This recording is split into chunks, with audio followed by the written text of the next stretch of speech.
Porque assim, a Assembleia não pode, infelizmente, mais uma vez, colocar o Estado de Mato Grosso nas páginas dos veículos de comunicação em todo o mundo, ao aprovar, caso aprove, essa proposta completamente sem sentido de emenda constitucional que o governador do Estado de Mato Grosso encaminhou para a Assembleia. Porque o que o governador está propondo por meio dessa PEC?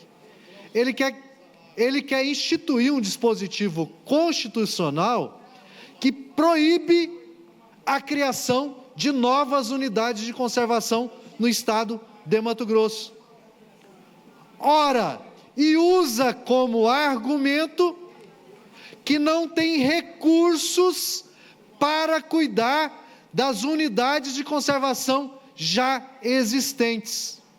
Essa proposta, ela é absolutamente inconstitucional e incabível, porque não tem sentido um dispositivo constitucional que contraria aquilo que já está na Constituição, que é a possibilidade dos entes federativos criarem unidades de conservação,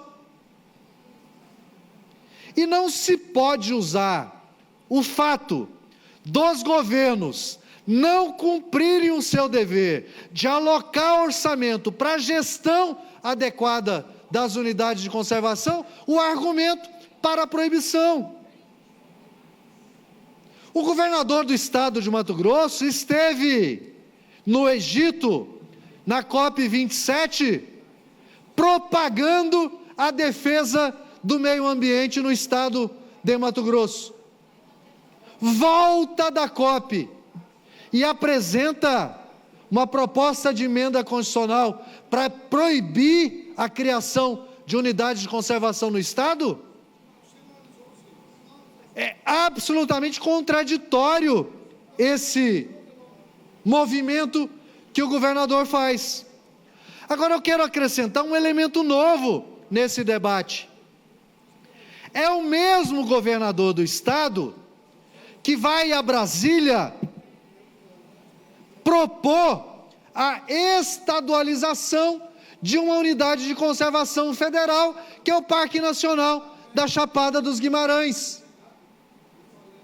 E diz, ao propor a estadualização do Parque Nacional da Chapada dos Guimarães, que tem 200 milhões de reais nos cofres do Estado para investir no Parque da Chapada dos Guimarães. Uai, é o mesmo governador que quer proibir a criação de novas unidades de conservação no Estado, porque diz não ter recurso para cuidar das já existentes? Não tem sentido. Mato Grosso, no dia 31 de agosto de 2022, tinha nos seus cofres 13 bilhões de reais guardados, disponibilidade financeira.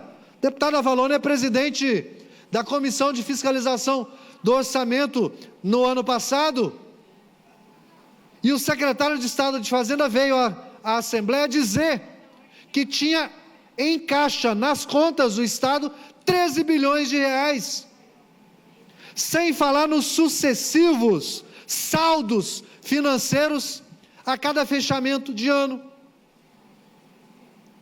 O governador, ao elaborar o orçamento, não aloca recursos para cuidar das unidades de conservação, das áreas de proteção ambiental, dos parques estaduais, das reservas extrativistas, tendo recursos suficientes para fazer isso, e quer proibir novas unidades de conservação.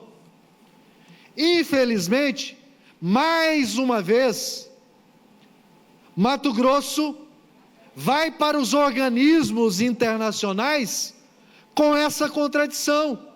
Logo agora que o Brasil volta a ter as portas abertas para o Fundo Amazônia, para os recursos dos organismos internacionais para investimento na proteção do meio ambiente, portanto, para fazer a boa gestão e a criação de novas unidades de conservação no nosso estado, para regularizar as atuais unidades de conservação. Então, Mato Grosso vai mais uma vez no movimento contrário ao que o país está fazendo. Vou acrescentar um outro elemento nesse debate, porque essa PEC ela é completamente extemporânea, ela não tem razão de estar tramitando sequer aqui no parlamento, para além de ser absolutamente inconstitucional.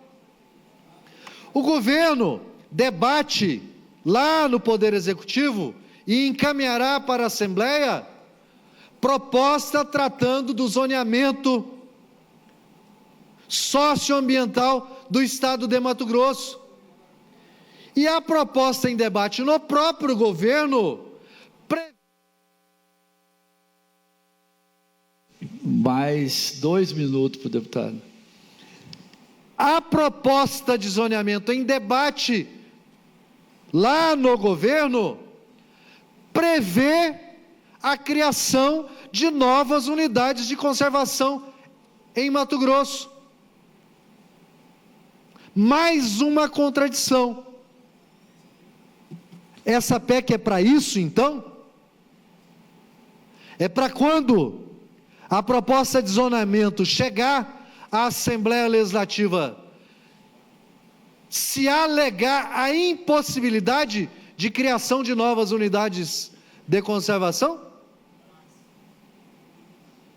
Então, assim, faço aqui com veemência a defesa do voto contrário a essa proposta de emenda constitucional.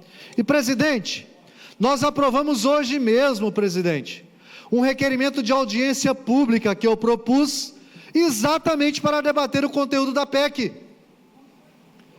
para que possamos, o Parlamento, o Poder Executivo, as entidades que representam a nossa população, o Ministério do Meio Ambiente, os organismos internacionais, debater as unidades de conservação em Mato Grosso e todas essas contradições. A contradição do governador que vai à PEC dizer que defende o meio ambiente e na prática, ao encaminhar a PEC, não faz essa defesa. Do governador que quer estadualizar um parque nacional, que diz ter recurso para administrar esse parque, mas aqui diz que não tem recurso para cuidar das unidades de conservação. Eu não quero nem entrar no debate que nas bordas do Parque Nacional de Chapada há atividades de mineração de empresas com as quais o governador do estado tem relação. No momento histórico do nosso país, no momento em que nós voltamos a ter a oportunidade de debater as oportunidades de desenvolvimento econômico, socioambiental, a partir exatamente da valorização do maior patrimônio que nós temos, que é a nossa biodiversidade, porque em Mato Grosso, a maior riqueza que nós temos é o patrimônio natural, é a Amazônia, que ocupa metade do nosso território, é o Cerrado, que ocupa 43% do nosso território, é o Pantanal, que ocupa 7% do nosso território, é a nossa Amazônia, que tem características próprias, porque é de transição, não é a Amazônia lá do Amazonas, do Pará, de Roraima. As nossas águas, porque em Mato Grosso está um divisor de águas no Planalto, das mais importantes bacias hidrográficas da América do Sul, que é a bacia do Amazonas e a bacia do Prata, hoje ameaçada, porque perdemos em 35 anos, metade da superfície coberta por água no nosso território.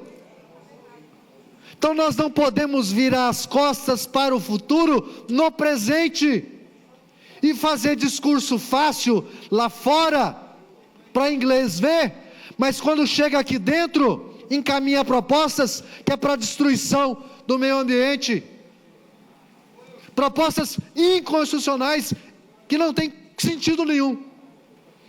Então é isso, senhor presidente, e peço aos colegas deputados, Nós não precisamos votar essa PEC hoje. Não precisamos. Não há urgência para que essa PEC seja votada. Presidente, questão de ordem. Questão de ordem, deputado. Senhor presidente,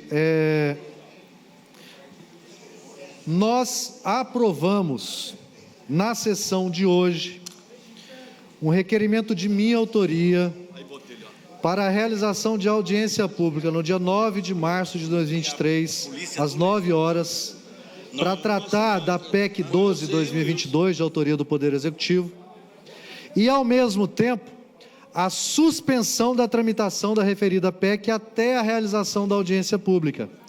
Então, esse requerimento já foi aprovado em plenário hoje e, portanto, a tramitação da PEC está suspensa por deliberação do plenário e não cabe novo requerimento tratando disso. Não, eu levantei uma questão de ordem, presidente. Não, o senhor não pode colocar a PEC em votação, porque nós aprovamos um requerimento que suspende a tramitação dela até a realização da audiência pública no dia 9. São 3 semanas, o mundo não vai acabar em 3 semanas, então não vejo por que esse exagero na pressa para votar a PEC. O governo, pela PEC, tem 10 anos para regularizar as áreas. Todo mundo que fez a defesa aqui da necessidade de regularizar as áreas privadas em áreas e unidades de conservação, falam da urgência para que isso aconteça. Só que o texto da PEC diz que essa regularização vai acontecer em 10 anos. Então não há urgência nenhuma para que daqui até o dia 9 essa PEC seja votada. Vamos fazer audiência pública, ouvir todas as partes, ouvir o Ministério Público, ouvir as entidades ambientalistas, ouvir os produtores, ouvir os proprietários de áreas em unidades de conservação, ouvir o Ministério do Meio Ambiente, ouvir a Organização das Nações Unidas, para a gente fazer esse debate com a profundidade que ele exige, presidente. Não há razão nenhuma. Eu pedi no início, retira de pauta, não há pressa em votar, retira de pauta, não há pressa em votar.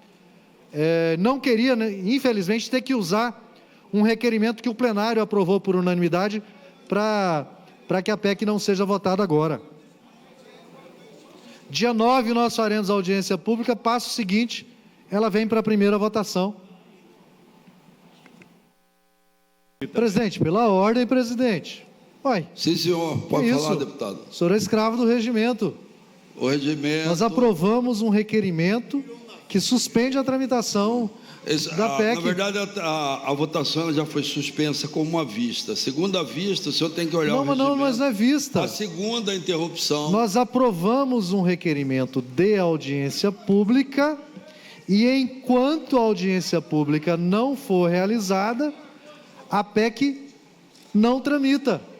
Depois do dia 9, ela volta à tramitação normal. Isso foi aprovado em plenário pelo voto de todos os deputados presentes a essa sessão. Bom, essa é a posição do senhor. Esse não é meu entendimento do regimento. Presidente, lê bem o artigo 238 do regimento. Esse pedido para alteração do voto tem que ser feito por escrito. Mas eu estou lhe permitindo que eles possam fazer oralmente aqui. Eu vou fazer nova votação, deputado.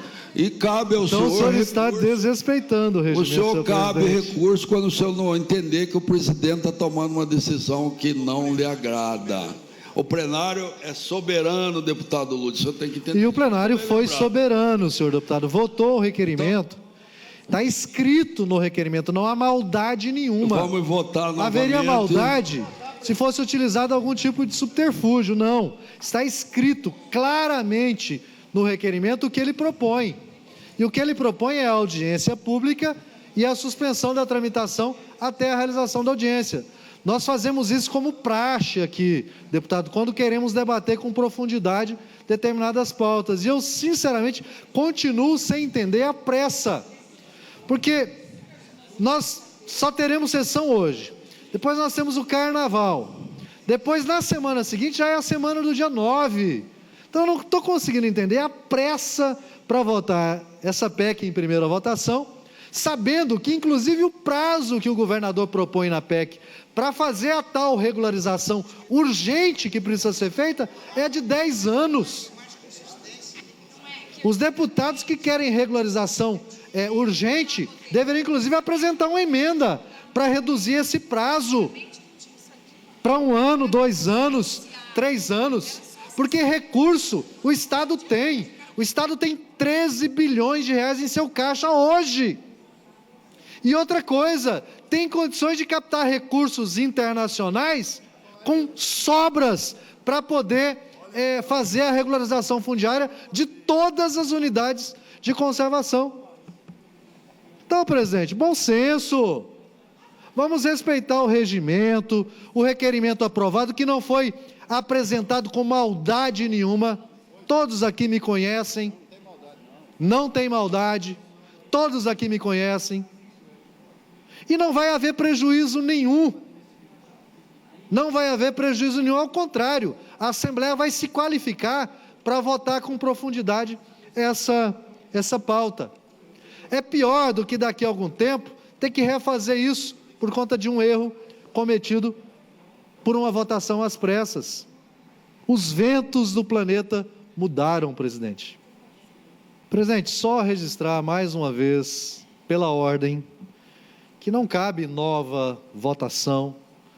O requerimento foi lido, aprovado por unanimidade pelo plenário, por escrito, sem maldade nenhuma, e não há razão para que ele seja submetido a uma nova votação. Então, eu quero só fazer esse registro, como o senhor disse, para fins de recurso diante de uma decisão da mesa em que não, na nossa leitura, não respeitou o regimento interno da Assembleia.